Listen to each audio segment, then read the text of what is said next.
End gold buyers, మీ కష్టాల్లో నమ్మకమైన మీ ఆత్మీయ నేస్తం.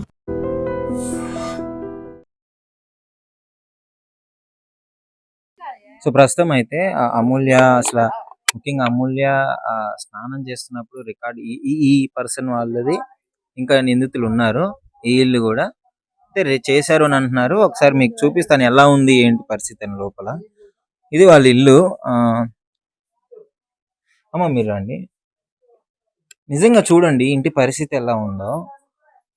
ఇలాంటి వాళ్ళని డిపార్ట్మెంట్ వాళ్ళు 50,000 అడిగారంట. ఒక హెరాస్మెంట్ చేస్తున్నారని ఒక ఆడపిల్ల వెళ్ళి కంప్లైంట్ ఇస్తే, మరి సైదాబాద్ ఇంతకు ముందు సిఐ ఎస్ఐ అంటే ఇప్పుడు ట్రాన్స్ఫర్ అయ్యారు, వాళ్ళు 50,000 అడిగారు.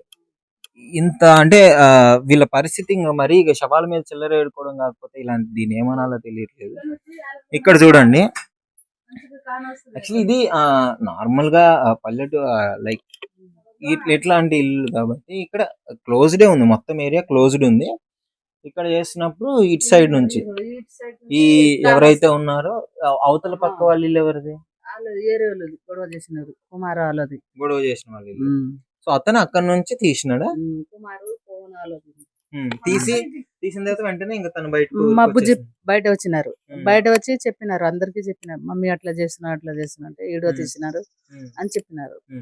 ఇంకా అప్పటి నుంచి హెరాస్మెంట్ డిలీట్ చేయించే ప్రయత్నం చేయలేదు. మాట్లాడినా గానీ ఇంకా ఏం చెప్పలేదు, వాళ్ళు పట్టుకోలేరు, ఏం చేయలేదు. మరి ఇప్పుడు ఏంటి, అమ్మాయి అన్యాయంగా బలైపోయింది, మా పాపకి ఎట్లా అయిందో వాళ్ళు కూడా అట్లా కావాలని మేము చెప్తున్నాం, శిక్ష పడాలని చెప్తున్నాం. రొట్టెలు మమ్మీ రొట్టెలు చేసి ఆమె అమ్ముకుంటది, కూర అమ్ముకుంటది, వాళ్ళకి పొట్ట తిప్పలకి చేసి ఇంట్లో తీస్తుంది. ఇద్దరు బిడ్డలే, ఆమెకు షుగర్ బీపీ ఎక్కువ. మరి ఎట్లా ఇద్దరు ఆడపిల్లలు ఎట్లా బతుకుతారు చెప్పు? ఇప్పుడు చిన్నమ్మాయే షూట్స్ కి వెళ్ళి ఏదో ఎంతో కొంత సంపాదించి ఇంటిని చూసుకుంది. ఆమె పోయింది. ఈ పెద్ద పిల్ల పిచ్చిది, ఏం లేదని తెలియలేదు. అలాంటి అమ్మాయే పోయింది. వాళ్ళ ఇంటి పరిస్థితి ఏంటి, వాళ్ళేంటి, వాళ్ళ అసలు ఎట్లా, వాళ్ళకి ఎట్లా ఎల్లుది, ఎట్లా సంసారం ఎట్లా ఎల్లుది అని. ఇక నా బిడ్డ అయితే రోజుకు మొత్తుకుంటది, అన్నం కూడా తింటలేదు. తల్లి షుగర్ మాత్రలు తీసుకురామంటే షుగర్ మాత్రలు పోయి తీసుకొస్తుంది బండి మీద. ఏదైనా కావాలంటే ఆమె పోషిస్తుంది మొత్తం. చిన్నమ్మాయే, పెద్దమ్మాయికి ఇంత తెలియలేదు, ఆ చిన్నమ్మాయే పోయింది. ఇప్పుడు చిన్నమ్మాయే మొత్తం ఇంటికి ఆధారు, ఇంటికి మొత్తం సంపాదించి పెట్టుకునేది చిన్నమ్మాయేనంట. ప్రతిదీ ఏది చేసుకోవాలన్నా, డబ్బులు కావాలన్నా అన్ని చిన్నమ్మాయి చేసుకుంటుంది. ఇప్పుడు తనే నిజంగా అన్యాయంగా బలైపోయింది. ముఖ్యంగా స్టార్టింగ్ నుంచి వీళ్ళు చెప్పేది ఒకటేనండి, జరగగానే కంప్లైంట్ ఇచ్చారు, గొడవలు పడ్డాడు, అన్ని మాట్లాడారు. ఒక్క డిపార్ట్మెంట్ వాళ్ళు అప్పుడున్న వాళ్ళు ఎవరు పట్టించుకోలేదు. ఇప్పుడు కూడా పొలిటికల్ ప్రెజర్ దీని వల్ల ఇప్పుడు సిఐ గారు వచ్చి పొద్దున్నే వాళ్ళ మదర్ తో స్టేట్మెంట్ తీసుకుని పోయారు. మీకు ఖచ్చితంగా న్యాయం చేస్తామని అయితే చెప్పడం జరిగింది. అసలు ఇలాంటి పరిస్థితులు ఇంత దారుణంగా ఉందో ఒకసారి వాళ్ళ మదర్ తో కూడా మాట్లాడదాము. వాళ్ళ మదర్ ఉన్నారు, క్లియర్ గా వాళ్ళ మదర్ కూడా చెప్తారు ఏం జరిగింది అని చెప్పేసి. కొంతమంది దొండగలుల్లా తెలిసిన వాళ్ళే వాళ్ళ వల్ల నా బిడ్డ చనిపోయింది. నా బిడ్డ హీరోయిన్ కూడా కావాలనుకుంది. ఇలాంటి బిడ్డ చనిపోయింది కాబట్టి చాలా బాధాకరమైన విషయం. ఎవరు కూడా తీర్చలేరు. లేరు, చిన్నప్పుడే చనిపోయారు వాళ్ళ డాడీ. చిన్న పిల్లలు చిన్నప్పుడే ఒక 5-6 సంవత్సరాలు ఉన్నప్పుడు చనిపోయారు. వాళ్ళని ఇప్పుడు దాకా పెంచుకుంటా అల్లరి ముద్దుగా పెంచుకున్న కూతురు ఇలా చనిపోయింది. కాబట్టి వాళ్ళకి శిక్ష పడేటట్టు అందరిని మీడియా వాళ్ళని కోరుకున్నది కూడా నేను అదే. చాలా యాక్టివ్ ఉండేదండి. మమ్మల్ని ఏది కావాలన్నా తనే చూసుకునేది. తను చాలా ఇప్పుడు ఒక తండ్రి స్థానంలో నిజం చెప్పాలంటే, ఒక తండ్రి స్థానంలో ఉండి చిన్నమ్మాయి అయినా సరే మీ కుటుంబాన్ని మొత్తాన్ని ఇప్పుడు ఆ పాపే ఆదుకుంటుంది. కష్టపడి అంత చిన్న ఏజ్ లో మోడలింగ్ చేసుకుంటూ, షార్ట్ ఫిలిమ్స్ చేసుకుంటూ, మాకు తెలిసి బయట ఎలా ఉంటుందో పరిస్థితి, అవన్నీ తట్టుకొని మీతో ఇంత కష్టపడి చేస్తున్న పాప అంటే ఎంత బాధపడితే ఈ డెసిషన్ తీసుకుంది? చాలా మంది బాధ పెడితేనే ఇట్లా చేసుకుందండి, లేకపోతే ఆమె తీసుకోదు. అట్లాంటిది కాదు. నాకు ఉన్న బాధ ఎవరికి తీర్చలేమండి. మీరు అంటే మీకు తెలుస్తుంది కదా, ఇప్పుడు పాప ఉంటే గలగల మాట్లాడుకుంటూ తిరుగుతూ 15 రోజుల నుంచి తల్లి మమ్మీ మమ్మీ అమ్మి అనుకుంటా అల్లరి ముద్దుగా ఉన్న కూతురు చనిపోయిందంటే గుండెలు బాదుకొని నా కూతుర్ని చూడాలా, మాట్లాడాలా అని ఒకటే గుండెలు బాదుకుంటా ఏడిచినా కూడా నా కూతురు కనిపించట్లేదు. పోలీసు వాళ్ళు కేసులు పెట్టినా కూడా తన కేసుల్ని తీసుకోలేదు. ఆ బాత్రూమ్ లో వీడియోలు అన్ని అంత చేసినందుకే అసలు తను ఆ వీడియో చనిపోయింది. తీసినప్పుడు పాప మీకు ఏం చెప్పింది? మీరు కంప్లైంట్ ఇచ్చినప్పుడు డిపార్ట్మెంట్ వాళ్ళు ఏం చెప్పారు? మేము కంప్లైంట్ ఇచ్చినప్పుడు మా కంప్లైంట్ ని క్లోజ్ చేసి వాళ్ళ కంప్లైంట్ నే తీసుకున్నారు. మా కంప్లైంట్ ని తీసుకోలేదు. మేము ఉమెన్ రేస్ట్ లో పెట్టాము, కమిషనర్ కి పెట్టాము, అందరికి పెట్టాము. అయినా కూడా ఎప్పుడు వన్ ఈ ఇయర్ 2 అవుతుంది ఇయర్స్ నుండి జరుగుతూనే ఉందండి. 2 ఇయర్స్ నుండి జరుగుతుంది. తిరుగుతూనే ఉన్నారు. తిరుగుతూనే ఉన్నాం. అసలు చేతకాట్లే మాట్లాడే ఓపిక కూడా నా దగ్గర లేదు. ఇక పాప అట్లా విసిగిపోయింది. ఇంకా న్యాయం జరగదు విసిగిపోయింది. నాకు. న్యాయం జరగదు అంటే అని ఇంకోటి చనిపోయే ముందు రోజు కూడా చాటింగ్ చేశారు, టార్చర్ పెట్టారు. ఈ ఈ పాప ఫోన్ లో నేను రాను, నన్ను ఇబ్బంది పెట్టొద్దు, ఇట్లా చెయ్యొద్దు అని చెప్పేసి కూడా చాటింగ్ చేసినట్టు డిపార్ట్మెంట్ వాళ్ళు దాంట్లో చూశారు అని కూడా చెప్తున్నారు. ఉందండి. అట్లా ఉందంట. నేను కూడా చూడలేదు. నువ్వు ఆడికి రావాలా, ఈడికి రావాలని చెప్పి చాటింగ్ చేసిండంట ఒక మహేష్ అనేటోడు. ఆడ చెప్పిండంట వాళ్ళ అమ్మ నాన్న నువ్వు మా అబ్బాయితో రావాలి, ఎక్కడ పిలిచి అక్కడ అని వాళ్ళు కూడా ఇబ్బంది పెట్టినందుకు ఈ కుటుంబం ఆ కుటుంబం ఇబ్బంది పెట్టినందుకే మా పాప మరి ఏంటి చనిపోయిందండి. చనిపోయిన తర్వాత ఇన్ని రోజులు అవుతుంది, ఒక్కళ్ళు కూడా అరెస్ట్ అవ్వలేదు, ఒక్కళ్ళ మీద కూడా ఎంక్వైరీ జరగలేదు, ఏంటి పరిస్థితి? ఈ ఇద్దరిని అరెస్ట్ చేశారు. ఉమ్. ఇంకా కొంతమంది ఉన్నారు. ఎవరు వాళ్ళ పేరెంట్స్ ఆ ఎవరినో తీసుకెళ్లారన్నారు. వాళ్ళ మరి నా నిందితులు ఉన్నారు కదా, నిందితులు ఈ ఎవరైనా మెయిన్ చేశారా? ఈ నిందితుల్ని కూడా తీసుకెళ్లేదు ఇప్పుడు దాకా. ఉమ్. మా పాప చూడండి ఎంత బాగుంది. అలాంటి పాప ఎవరు కూడా దొరకదు అసలు. నా బిడ్డ ఎంత అందంగా ఉంది చూడండి. చెప్తుంటదా పాప మీకు ఏమేం చెప్తుంటది? అమ్మా ఇట్లా మమ్మీ నేను మంచి హీరోయిన్ అయిన తర్వాత నీకు ఇల్లు కట్టిస్తా మమ్మీ, కార్లో తిప్పుతా, నీ బిడ్డ ఎంత అందంగా ఉంది చూడు మమ్మీ, హీరోయిన్ గాను సినిమా నాకే చూడాలి మమ్మీ, ఎవరికి లేదు మమ్మీ అని చెప్పి 4-5 రోజుల క్రితమే చెట్టు కింద కాయలు తింటూ మాట్లాడుకుంటూ ఏదో నవ్వుకుంటూ ఉంది అని ఆమె మనసులో ఏం బాధ పెట్టుకొని ఉందో తెలియదండి నాకు. గతంలో బాబాయ్ కూడా ఇగో ఇట్లా జరిగింది బాబాయ్, నాకు ఇట్లా పలాని వ్యక్తి నాకు ఇబ్బంది పెడుతుండని కూడా వాళ్ళ బాబాయ్, వాళ్ళ చిన్నమ్మ, వాళ్ళ వదిన కూడా చెప్పుకునేది. వాళ్ళు కూడా చెప్పారు. అయినా కూడా వాళ్ళు వినకుండా అమ్మాయిని ఎక్కడ పడితే అక్కడ ఇబ్బంది పెట్టి ఇట్లా చేశారండి. ఇప్పుడు ఈ నిందితులు ఎవరైతే ఉన్నారో, ఎవరైతే హెరాస్ చేశారో, ఎవరైతే బ్లాక్ మెయిల్ చేశారో వాళ్ళకి ఏమన్నా బ్యాక్గ్రౌండ్ ఉందా? Political rowdy background? బ్యాక్గ్రౌండ్ ఉంది. తర్వాత ఆయన కాంగ్రెస్ పార్టీలో ఏదో ఈ రమేష్ అనే అతను కాంగ్రెస్ పార్టీలో ఏదో డిసిసి సెక్రటరీనో ప్రెసిడెంట్ ఉన్నంట ఆయన. ఆయన ఎవరో వాళ్ళ దగ్గర అని తెలిసింది నాకు. ఆ, వాళ్ళ సపోర్ట్ వల్ల చేస్తుండా, ఎవరు సపోర్ట్ వల్ల చేస్తుండా అనేది మాకు తెలియదు. వాడు చెప్పుకొని తిరిగేది. వాడు ఒక దొంగ, వాడు రౌడీ, వాడు వాడు అన్న, వాడు తమ్ముడు వాళ్ళందరూ రౌడీ బ్యాచ్ వాళ్ళు. నేను ఆడ హైడ్రాలో చేస్తాడంట పవన్ అనేటోడు. నేను హైడ్రాలో చేస్తా, నేను కమిషనర్ చెప్తా, నా పోలీసు వాళ్ళు నా పరిధిలో ఉంటారని వాడు బొంకుతాడు. మరి అది నిజమెంతో అబద్ధం ఎంతో మాకు తెలియదు. ఆ భగవంతుడికి తెలియాలా. మా బిడ్డకు పడ్డ శిక్ష, వేసిన శిక్ష అందరికి కూడా అలాంటి శిక్షే వాళ్ళకి కావాలా. మా బిడ్డ ఎట్లా చనిపోయింది ఆమె కూడా అట్లే చనిపోవాలా. అదే మాకు కావాల్సింది కూడా, మా కోరిక కూడా అదే అని నేను మనస్ఫూర్తిగా అంటే వాళ్ళ కోరుకుంటున్నాను. అక్క కూడా ఉంది అని చెప్తున్నారు. అక్క కొంచెం అంటే అక్కకి అక్క ఉన్నా గానీ ఈమె ఒక పెద్ద కొడుకులాగా మొత్తం చూసుకునేది అని అంటున్నారు. అక్కకి ఏం తెలియదండి. అక్కకే తను చేసి పెడుతుంది, అక్కకే తను చదివిస్తుంది, అక్కనే మంచిగా జాబ్ చేపియాలా, మంచిగా చదివియాలని చెప్పి ఆ అక్క ఇంట్లో చూసుకుంటూ ఇంట్లో ఈ అవసరాలు చూసుకుంటా ఉన్నదండి. అలాంటి మనిషి చనిపోతే ఎట్లా ఉంది, గుండెలు బాధ, ఏం మాట్లాడాలో అర్థం కాకుండా ఉన్నా. నా బిడ్డ అయితే షాప్లో అమ్మి పైసలు తీసుకొచ్చేది, అక్కడిక్కడ షాప్కి వెళ్ళేది. ఇలాంటి విషయంలో ఇట్లా అయిపోయింది, ఇట్లా అవుతుందని అస్సలు అనుకోలేదు.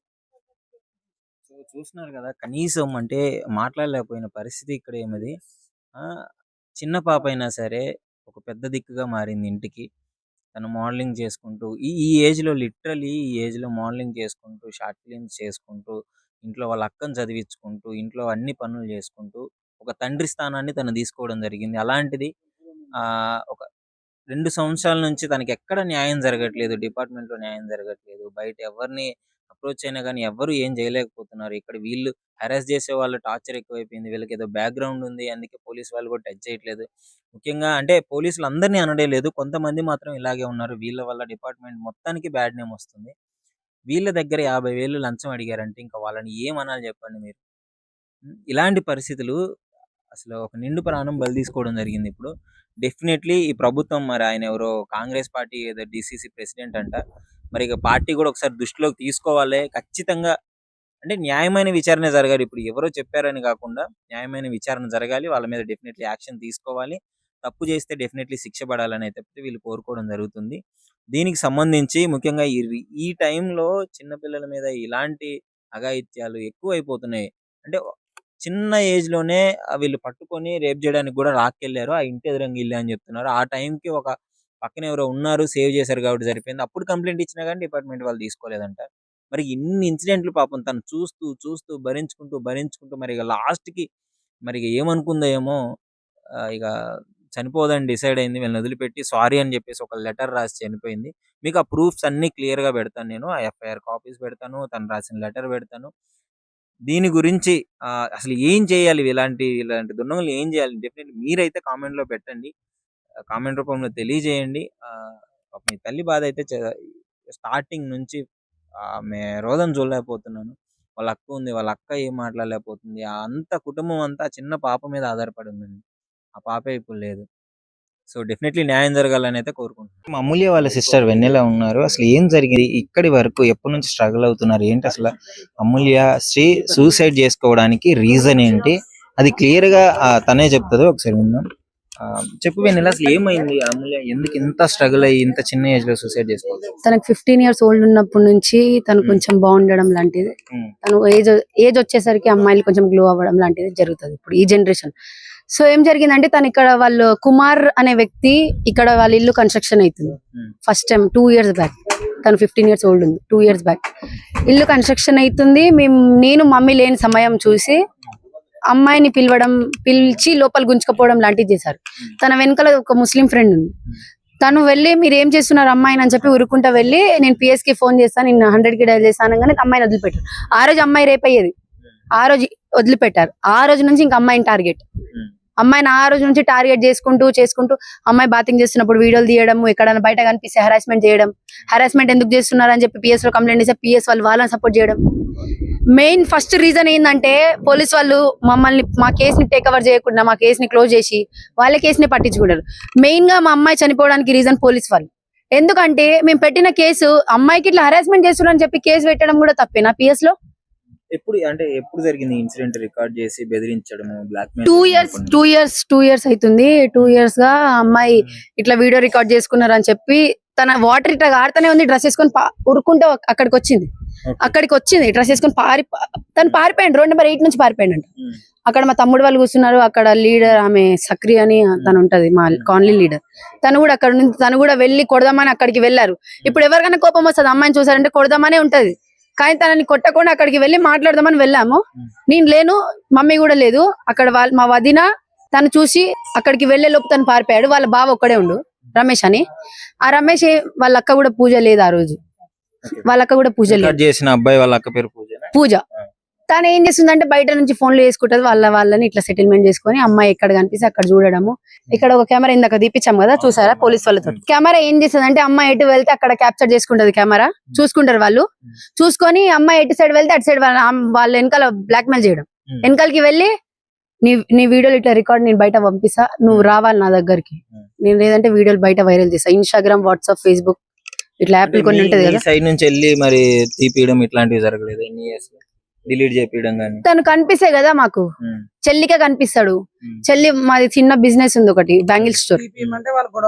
తీపియమని చాలా సార్లు గొడవ పడినందుకే మా మీద కౌంటర్ కేసులు. మళ్ళీ మీరు తీయమని చెప్పొద్దు.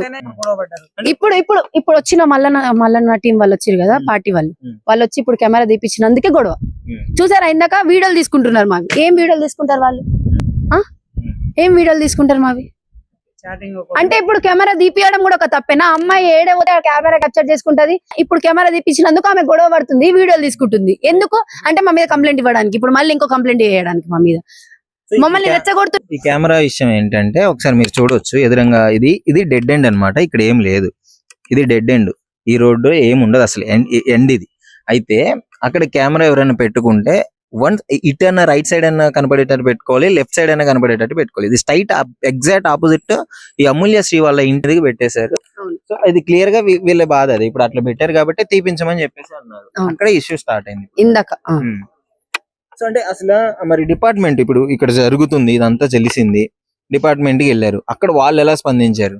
ఈ Raghavendra CI Raghavendra, Venkateswarlu SI, Sai Krishna SI. వీళ్ళు ముగ్గురు ఏంటంటే లంచాలకే గురి ఎక్కువ వీళ్ళు. మేము కంప్లైంట్ ఇవ్వడానికి వెళ్తే మా దగ్గర 50K అడగడం ఏంది, 50,000 అడిగారు. అయితే నా దగ్గర అంత సోమత లేదు సార్. వెంకటేశ్వర్లు 10,000 ఇచ్చింది, సాయి కృష్ణకి 10,000 ఇచ్చింది, డబ్బులు ఇచ్చాం. అది కూడా మేము ఫోన్ పే చేస్తామంటే కూడా వద్దు అంటే పేపర్ లో చుట్టి తన ప్లేస్ దగ్గరికి వెళ్ళి, తన క్యాబిన్ దగ్గరికి వెళ్ళి పక్కన డస్ట్బిన్ ఉంటే డస్ట్బిన్ లో పడేయాలి. మాట్లాడడానికి వెళ్ళినప్పుడు ఇట్లా డస్ట్బిన్ లో పడేయాలి. తను ఏదో వర్క్ చేసుకుంటే మనీ తీసుకొని జేబులు వేసుకొని వెళ్తారు. ఇప్పుడు మా దగ్గర అడిగిరు, వాళ్ళ దగ్గర అడగలేదని గ్యారంటీ ఏంటి? ఇప్పుడు వాళ్ళు ఇంకా మాకంటే ఎక్కువ ఇవ్వచ్చు, వాళ్ళ కేసు కవర్ చేశారంటే మాకంటే ఎక్కువ ఇవ్వచ్చు కదా వాళ్ళు. ఇప్పుడు మీరు వాళ్ళ మీద కేసు పెట్టిన తర్వాత ఈ సిఐ ఎవరైతే ఉన్నారో, ఎస్ఐ ఎవరైతే ఉన్నారో, వాళ్ళు వచ్చి అట్లీస్ట్ అసలు ఎంక్వైరీ అన్నా చేయడం జరిగిందా? వీళ్ళని పిలిపించడం జరిగిందా? మీతో మాట్లాడించడం జరిగిందా? అప్పుడు 2 years నుంచి కంప్లైంట్ ఇచ్చినప్పుడు ఒక్కసారి కూడా ఎంక్వైరీకి రాలేదు. ఇంకా మేము వెళ్ళి మాట్లాడడానికి వెళ్ళినప్పుడు మా మీద కంప్లైంట్ ఇస్తారు, మా దగ్గర ఎంక్వైరీ చేయడానికి వస్తారు. అంటే మేము ఏమైనా తప్పు చేసినామా అని మా మీద వస్తారు. మా చెల్లి మీదనే ఎక్కువ. వీడు నైట్ టైం వీడ్ హరాస్మెంట్ ఏంటంటే మహేష్ ఇంకొకడు, ఈ కుమార్ ఒకడు డే టైమ్ లో హరాస్మెంట్. అమ్మాయి ఎక్కడికి వెళ్తే అక్కడికి వెళ్ళడము, హరాస్మెంట్ చేయడం. నైట్ టైం లో ఏమో మహేష్ వాళ్ళ డాడీ, మహేష్ వాళ్ళ మమ్మీ, వీళ్ళు ముగ్గురు ఏంటంటే అమ్మాయి ఎక్కడ కనిపిస్తే అక్కడ నువ్వు పెళ్లి చేసుకోవాలి, మా అబ్బాయిని పెళ్లి చేసుకోవాలి.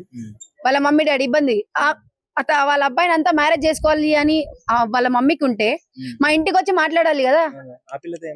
చెల్లితోటి మాట్లాడే ఆమెను ఇబ్బంది పెట్టడం ఏంది? ఆటోలో గుంజుకుపోయి ఆటోలో కూర్చోబెట్టుకొని వాళ్ళు హరాస్మెంట్. నువ్వు ఇప్పుడు పెళ్లి, ఆమె మైనర్, నేను వాళ్ళ అక్కని, నాకే మ్యారేజ్ అవ్వలేదు, తనకి ఎట్లా మ్యారేజ్ అవుతుంది? తను చిన్నది, ఇంకా నేను పెద్దదాన్ని, నాకే మ్యారేజ్ అవ్వలే, మా అక్కకి ఇంకా మ్యారేజ్ అవ్వలే, మా అక్కకి ఒక 2-3 years పడుతుంది, తర్వాత నేను ఒక 5-6 years తర్వాత నేను మ్యారేజ్ చేసుకుంటా అని చెప్పిందంట. అయినా కూడా వాడు నేను చనిపోతా అని మా చెల్లెని బ్లాక్మెయిల్ చేస్తున్నాడు. వాడు ఒక సైడ్ నుంచి బ్లాక్మెయిల్, ఈడు ఒక సైడ్ నుంచి బ్లాక్మెయిల్. ఎవరిది తట్టుకుంటదండి? పోలీసు వాళ్ళ దగ్గర న్యాయంకి వెళ్తే పోలీసు వాళ్ళు కూడా న్యాయం చేయరు. ఎక్కడ న్యాయం ఉంది ఇప్పుడు? ఇప్పుడు అమూల్యశ్రీ ఎప్పుడు సూసైడ్ చేసుకున్నారు? 28th కి ఇక్కడ 11 అని పడ్డది. 28th రోజు మార్నింగ్, ఎర్లీ మార్నింగ్ మహేష్ అనే అతను మార్నింగ్ వరకు చాటింగ్ చేశాడు. అమ్మాయి నేను రాను ఎంత ఏడ్చి చాటింగ్ చేసింది, అందులో ఉందంట. SCI చెప్పారు మాకు. ఫోన్ తన హ్యాండ్ ఓవర్ లో ఉంది, రాసిన లెటర్ కూడా ఉంది. లెటర్ కూడా సూసైడ్ లెటర్ ఉంది, వాళ్ళ దగ్గరనే ఉంది, మాకు చెప్పలేదు. మా వాళ్ళు ఎవరో ఫోటో 27వ తారీఖు నైట్ ఇదంతా జరిగింది, చాటింగ్. అసలు నేను పండుకున్న తర్వాత ఎప్పుడు స్టార్ట్ చేసిందో తెలియదు చాటింగ్. కానీ తను ఎక్కడైనా బయటికి వెళ్ళి ఇంటికి వస్తే డల్ అయిపోతుంది. తను ఎక్కడికైనా బయటికి ఏమైనా వర్క్ ఇబ్బంది పెడుతున్నారేమో. 6 months బ్యాక్ చెప్పుకుంది, తర్వాత ఎవరికి చెప్పుకుంటది? పోలీసులు న్యాయం లేదు. ఇటు పిఎస్ లో ఈ ఎస్ఐలు, సిఐలు లంచగుడియలు, వీళ్ళు ఏం చెయ్యరు. బయట వీడి నుంచి ఒక హెరాస్మెంట్, వీడి నుంచి ఒక హెరాస్మెంట్. 3 దిక్కుల నుంచి ఎవరు పట్టించుకోకపోతే ఇంకెవరు పట్టించుకుంటారండి? అమ్మాయికి ఎక్కడుంది? హ్యూమన్ రైట్ కమిషనర్ కి కూడా లెటర్ ఇచ్చాం, అక్కడ కూడా స్టాంప్ వేయకుండా అట్లనే ఉంది. సో మొత్తానికి అసలు ఎవరు మీకైతే ఎవరు న్యాయం చేయలేదు. అందుకనే వాళ్ళ వల్లనే మెయిన్ గా పోలీసు వాళ్ళు టేక్ ఓవర్ చేసి ఉంటే కేసుని ఎంక్వైరీ చేసి వాళ్ళు ఏం చేశారని వాళ్ళని పట్టుకెళ్లి లోపల ఒక 2-4 తగిలించుంటే వాళ్ళు హరాస్మెంట్ చేసేటోళ్ళ. పోలీసు వాళ్ళు ఒక 4 మాటలన్నా వచ్చి మాట్లాడారా? మాట్లాడకుండా వాళ్ళు ఏం మాట్లాడితే అదే కరెక్ట్ అనుకుంటా. ఆ రమేష్ అంట డిసిసి చైర్మన్ అంట, కమిషనర్, డిసిసి సెక్యూరిటీ అంట. అంటే కాంగ్రెస్ పార్టీకి, ఏ కాంగ్రెస్ పార్టీ తరపు నుంచి మాట్లాడతారో నేను వచ్చి మాట్లాడతా, వాళ్ళు ఎవరు వచ్చి మాట్లాడతారు?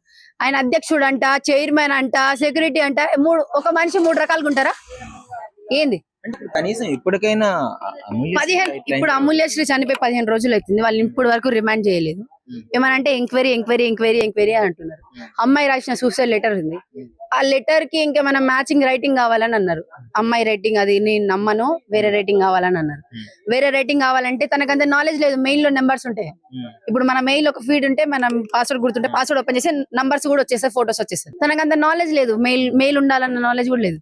తను ఏం చేస్తుంది అంటే నంబర్లు, నేమ్ నంబర్ ఒక పేపర్ మీద రాసి తన కబోర్డ్లు ఉంది, తన కబోర్డ్ల నుంచి తీసి ఇచ్చాం. సార్ ఇగో ఆమె ఫోన్ లో నెంబర్లు ఉన్నాయి చూసుకోండి సార్, ఆ నెంబర్లు ఉన్నాయి సార్, నేమ్ కూడా చూసుకోండి, ఆ name number 2 phone hand over చేసుకున్నారు సార్. ఫోన్ లో నంబర్లు ఉన్నాయా లేవా? ఆమె రైటింగ్ సార్ ఇది. నా ఫోన్ కూడా చూడండి సార్, నా ఫోన్ నంబర్ లేదు సార్, మా రిలేటివ్స్ తప్ప ఎవరి నంబర్లు లేవు. ఇంకా కొన్ని నెంబర్లు ఉన్నాయి సార్, 100 నెంబర్స్ కంటే ఎక్కువ మా చెల్లి ఫోన్ లో. సార్ నంబర్లు చూసి తొందరగా వాళ్ళని లోపల తీసుకెళ్ళండి సార్ అంటే, ఆగు చేస్తున్నా అంటే ఇంకెన్ని డేస్? 15 days అయ్యింది అమ్మాయి చనిపోయి.